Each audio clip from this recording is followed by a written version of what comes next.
if she didn't put this flat, it would have been like. We've got a number of questions from our audience, and we're going to get started with our panelists again.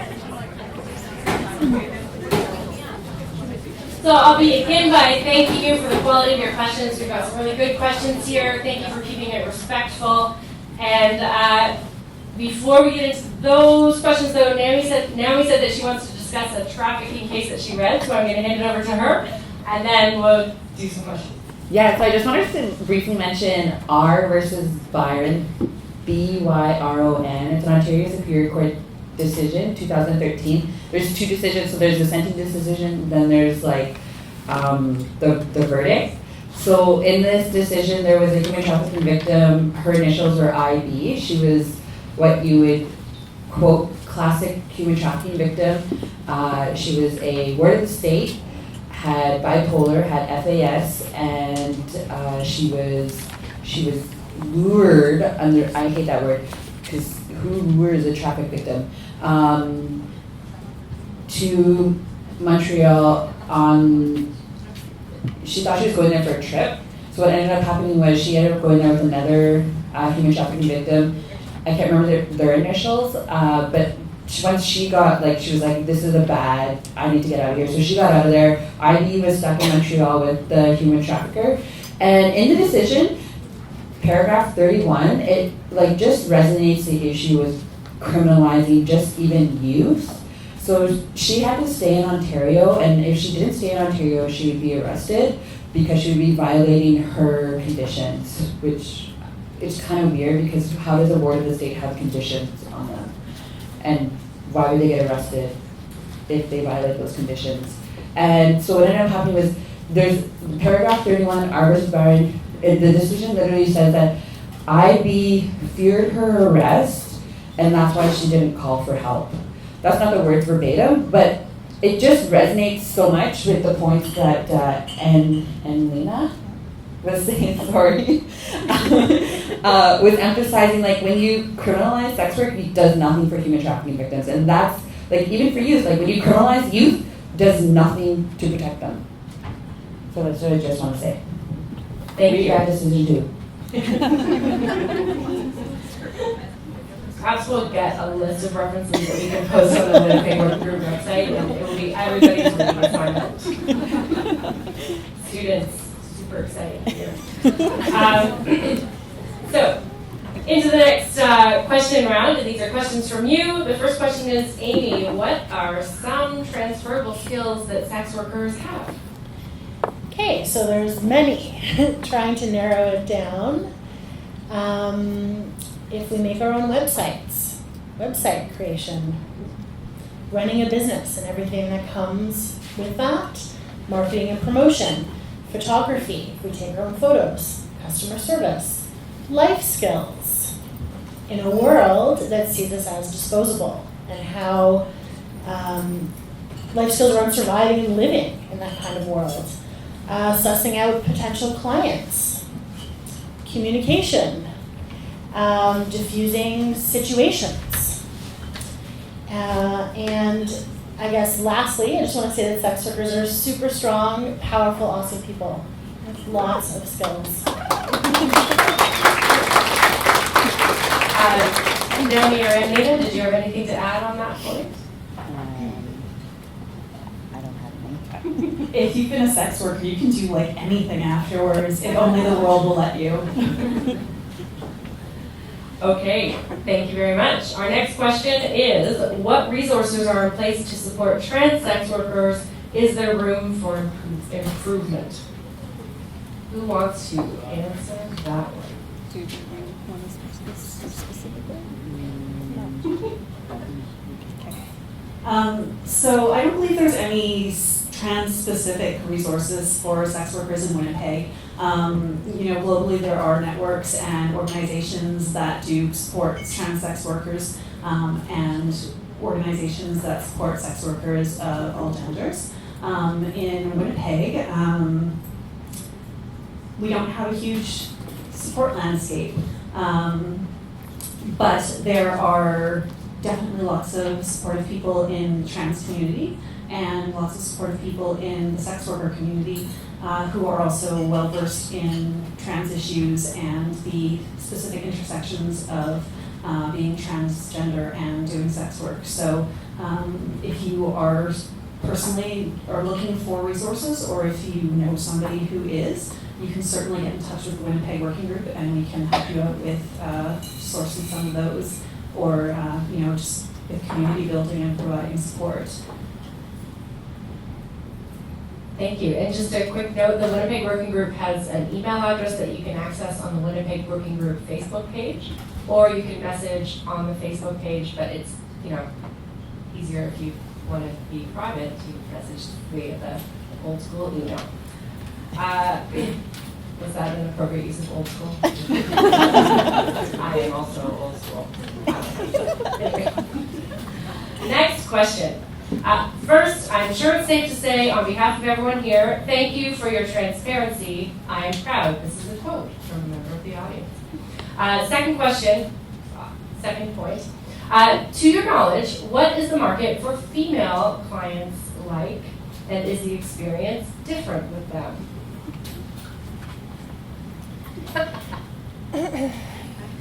So I can't really speak to this, but I will.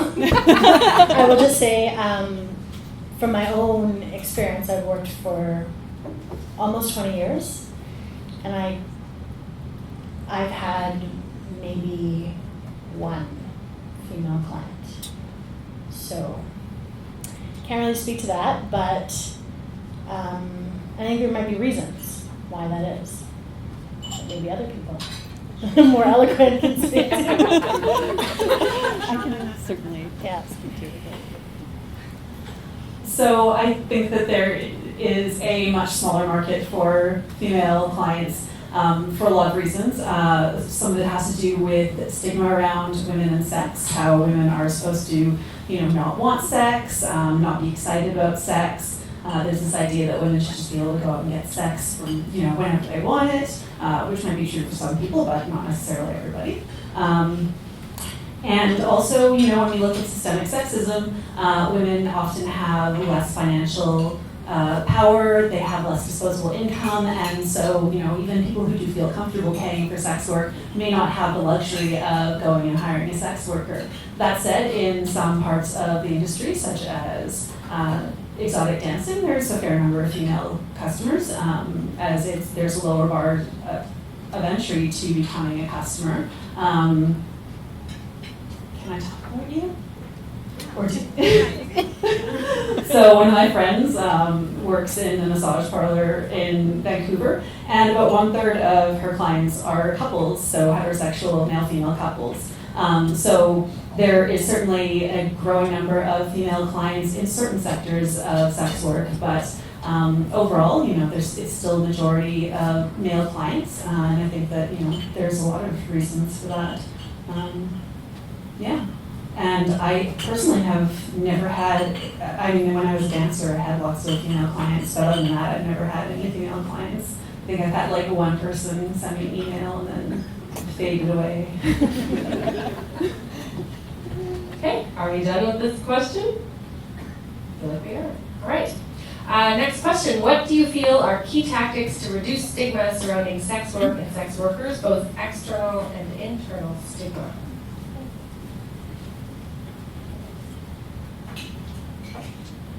Should I talk about what I think that means? Yeah.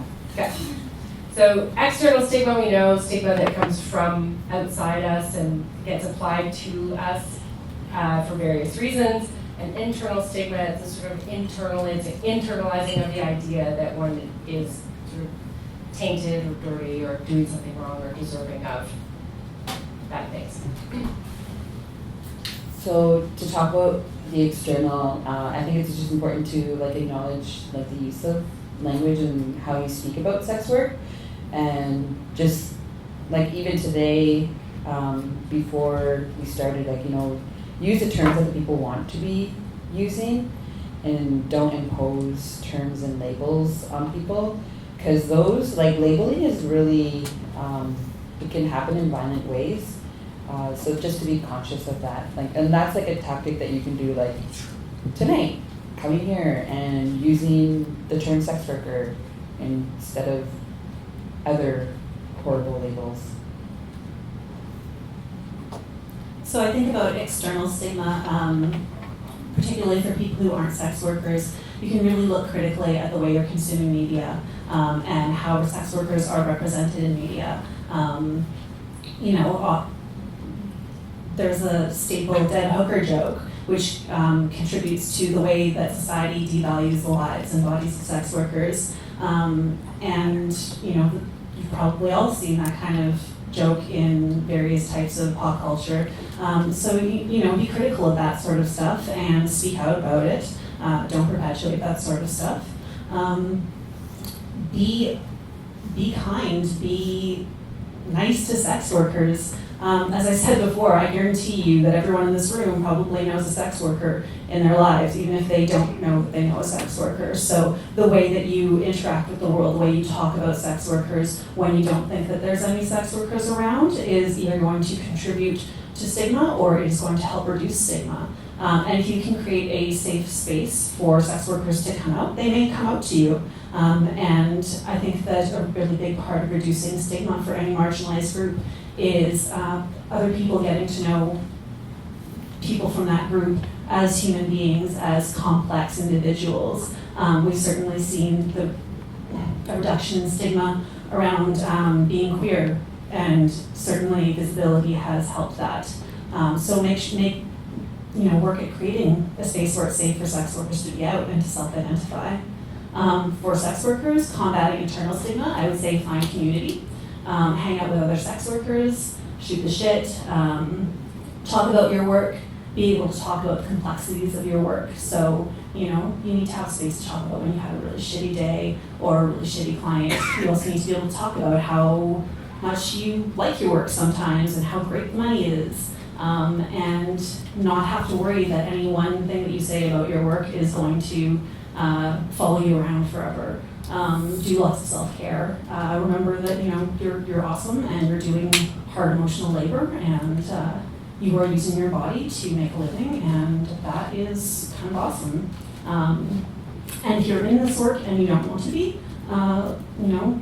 also look for community. Look for people who will support you in finding other work, in transitioning without a lot of stigma, without judgment, without requiring you to, renounce your work.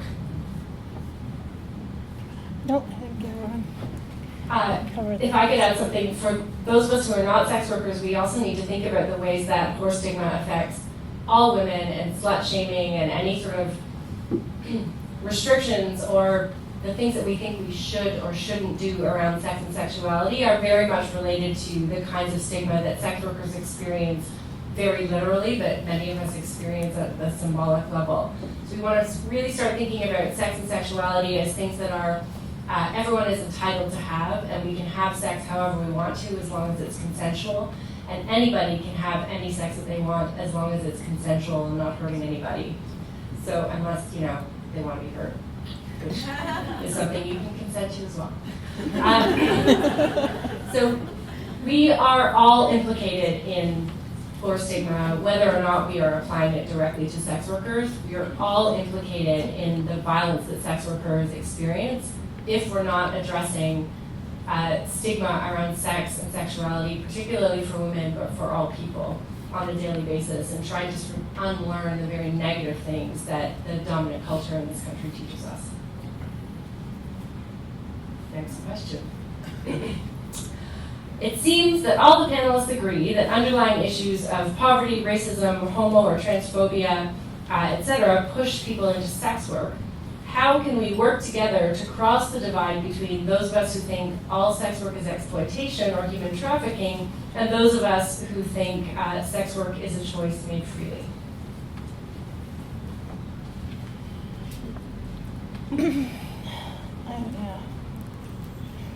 I guess I could say one brief thing. I don't think any choice is made freely.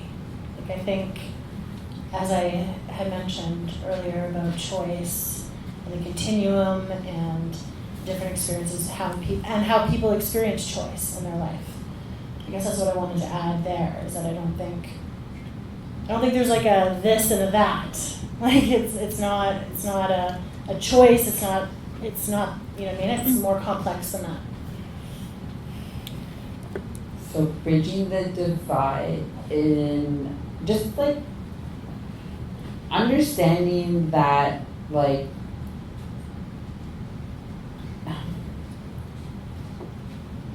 to conflate all sex work as exploitation is to create victims where there are none, and is to ignore the experiences of actual victims.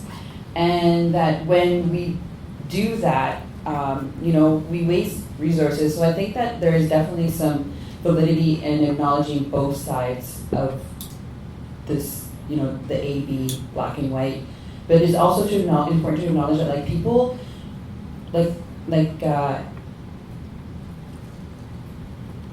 Amy was talking about earlier in the continuum of choice.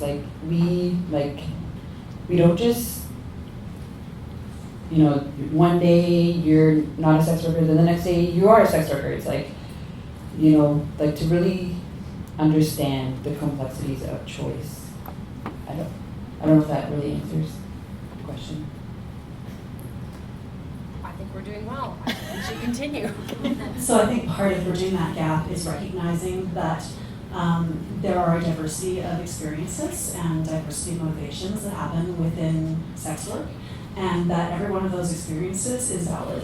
And so when we are having discourse around sex work, when we are looking at ways to address the issues that exist within sex work, we have to acknowledge that all of those experiences exist, and that we can't have solutions that only acknowledge the reality of one type of experience and erase the rest. So I think that recognizing that there will be some people who absolutely love doing sex work, and that's a legitimate experience, and recognizing that there are people who absolutely hate doing sex work and are deeply traumatized by their experience is also a reality and a legitimate experience. And finding common ground about what people's needs are, what will help them best realize, their potential, realize what they want to do with their lives, and find ways to be healthy and happy. And I think that we can bridge that gap when we look for solutions that will respect the human rights of everyone, no matter what their experience with sex work is. I think that was great. Thank you. Next question. What is your ideal vision for the rights of sex workers? Who wants to talk about this one first? I don't talk about ideal and what's right for sex workers. I always talk about my utopia for sex workers. And my utopia is sex workers will be Supreme Court judges, sex workers will be on the Hill, and not because their clients are on the Hill, but because they are politicians themselves. So that's my utopia. And I think, that extends to sex workers' rights, because when you give us rights, then we can come out and, do these things that everybody else is doing without the shame and fear and stigma. Woo! I guess to recognize it as valued work.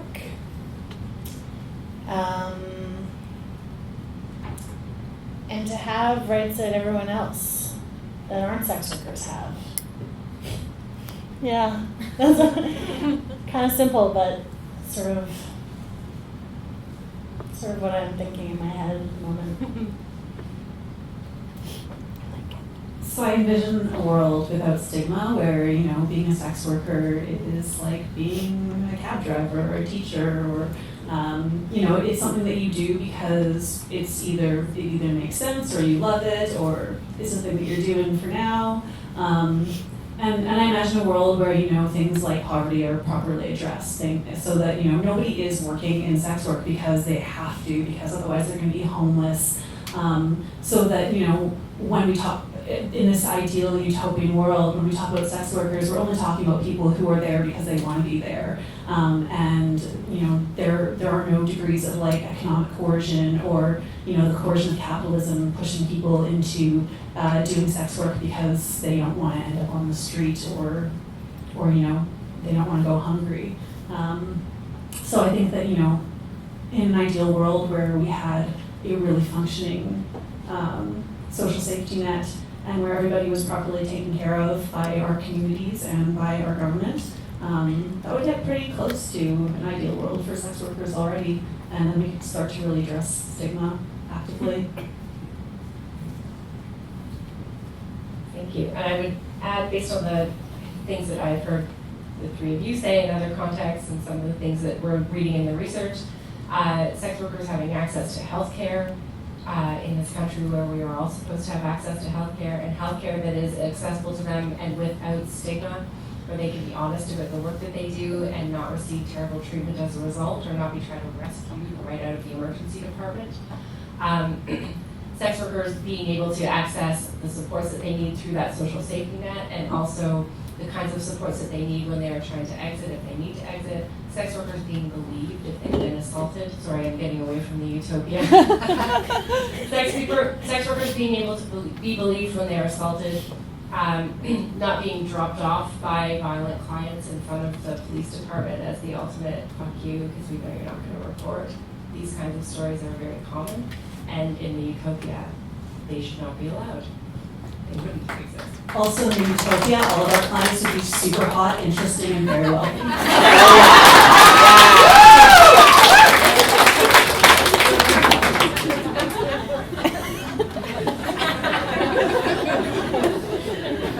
feel like we might have addressed this question with this most recent barrage of answers, but just in case there's anything we want to add, what comes to mind surrounding the idea of dignity in sex work? So in our charter, there are values like human dignity. And the Bedford decision is a perfect example of recognizing that dignity. And this goes back to the choice argument. The Supreme Court of Canada, so the AG, the government's argument was that it wasn't the law that was the problem, it was the prostitute's choice. So, but people always say that they don't have a choice, so it's like, it's this really strange, like, you have to really understand what they're saying. It's like, our choice doesn't matter up until the point that we're being murdered.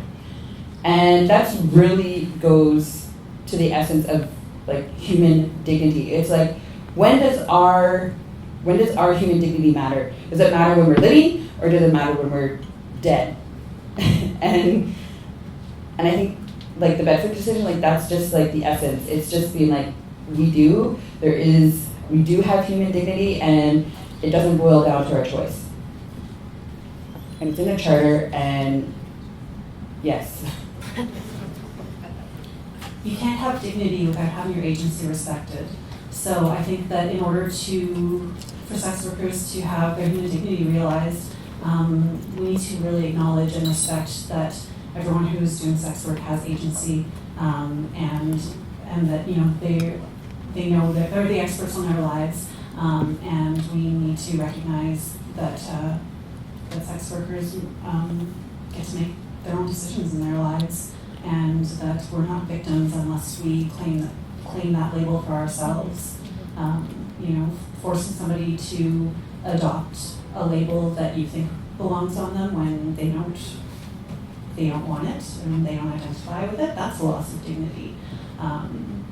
You know, showing up at somebody's place of work with half a dozen cops because you pretended to be a client so you could get access to their workplace. That's a pretty big hit for a person's dignity.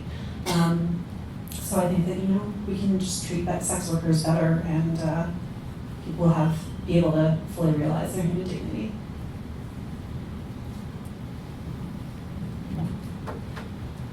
Next. Okay. In your opinion, what would a safe indoor space for the facilitation of sex work look like, and what would it offer? And this is, of course, assuming a decriminalized legislative environment.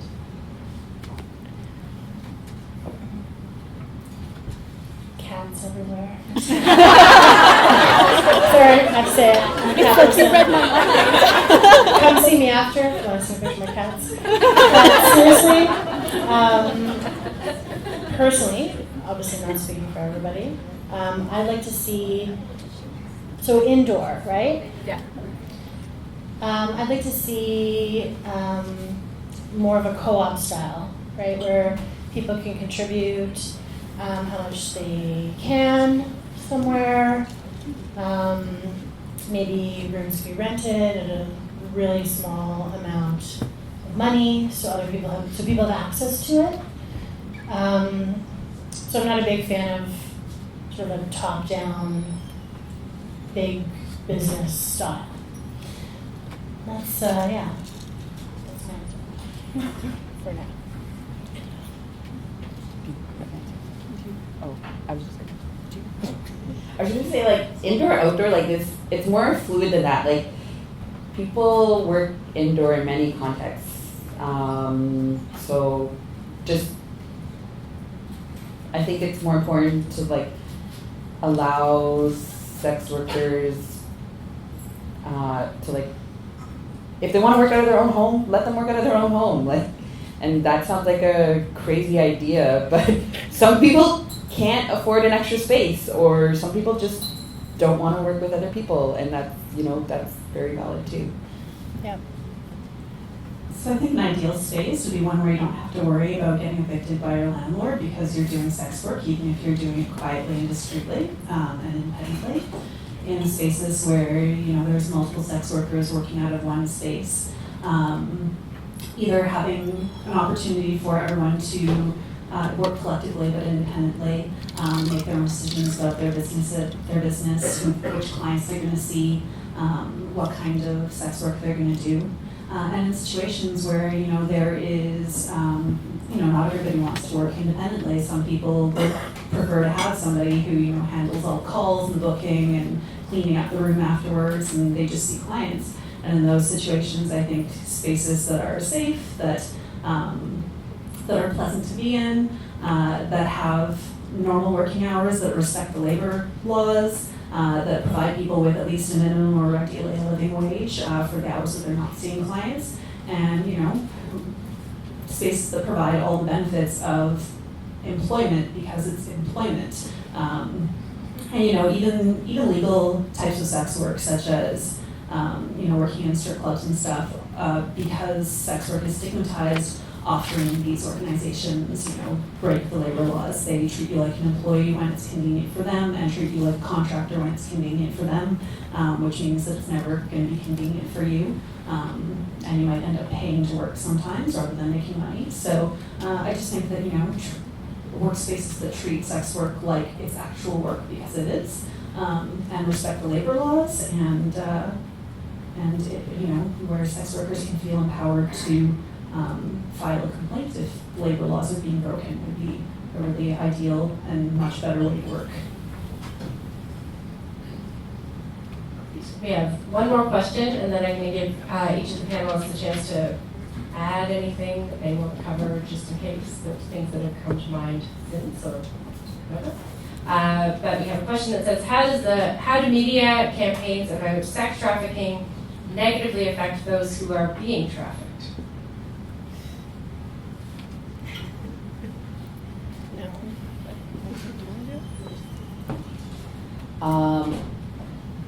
They're usually racist, and that perpetuates this idea that Indigenous women and girls need to be saved. So just keep that in mind, like, especially when you see things like the majority of human trafficking victims are Indigenous women and girls, or Indigenous girls, because the first human trafficker was Canada.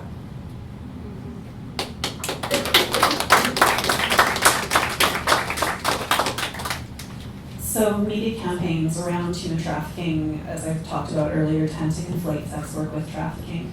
And for people who are media savvy and can read critically about these things, it really calls into question every single media report about human trafficking, about whether it's being reported in an accurate way, whether it is actually what happened, because often people have been charged with trafficking themselves.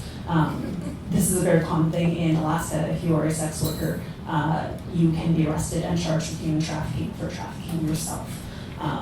So you're both a victim and perpetrator.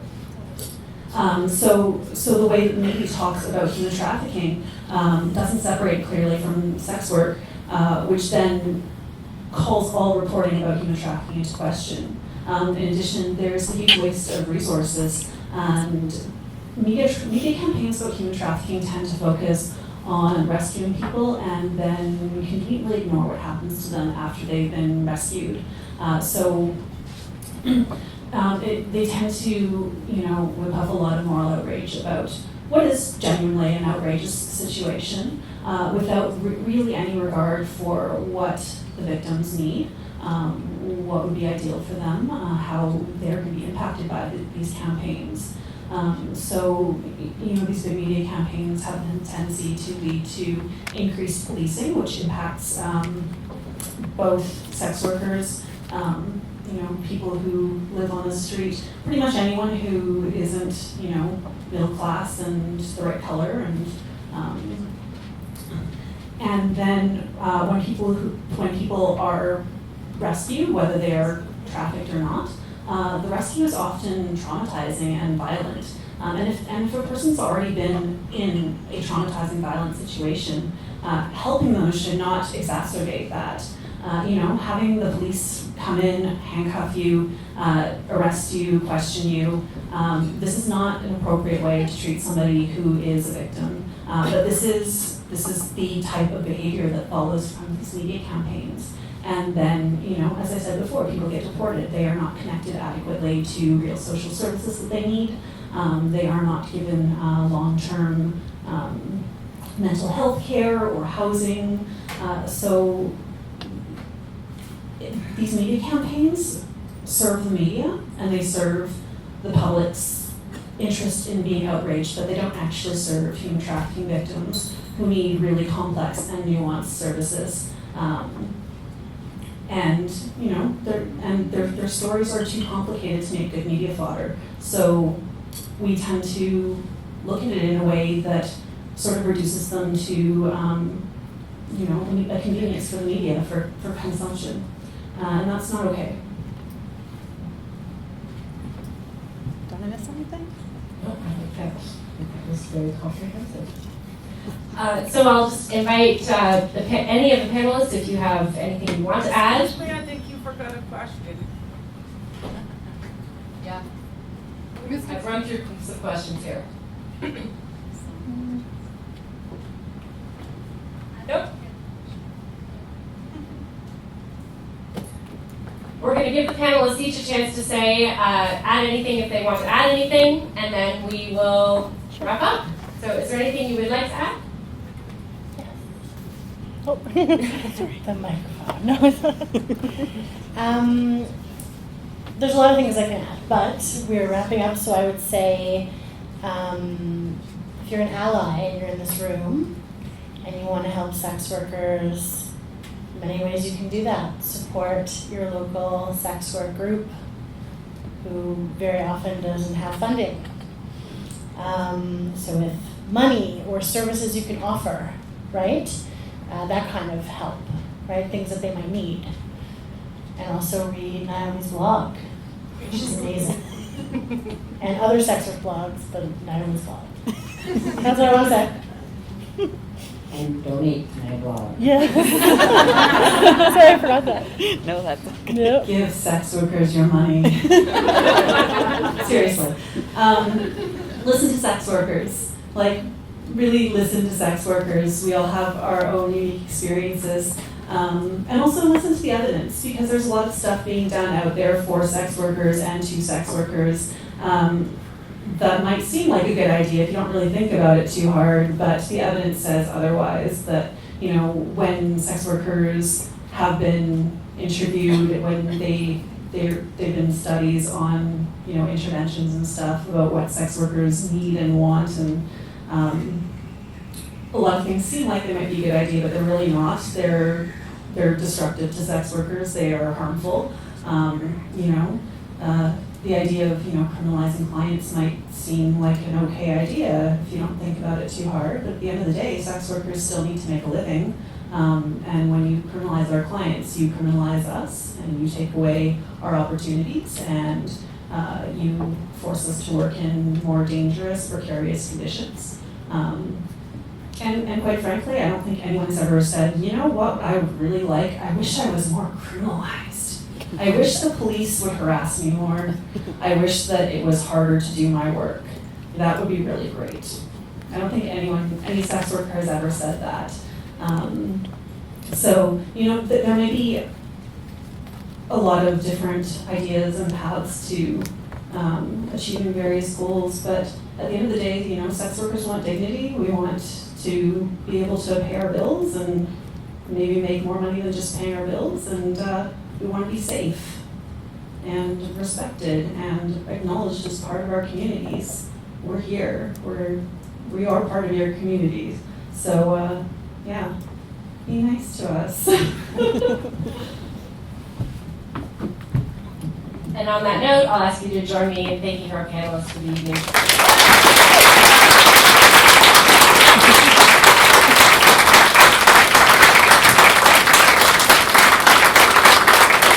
Thanks to all of you for coming out. Thanks for your questions. And come to the Winnipeg Working Group Facebook group, and you'll see some of the audio from this evening and some conversation, I'm sure. Thank you. Oh, wait. Oh, one more thing.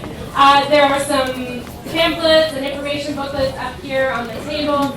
If you're interested, some things on Bill C-36, the Protection of Communities and Exploited Persons Act, and what to expect from that, and a couple of things from the network of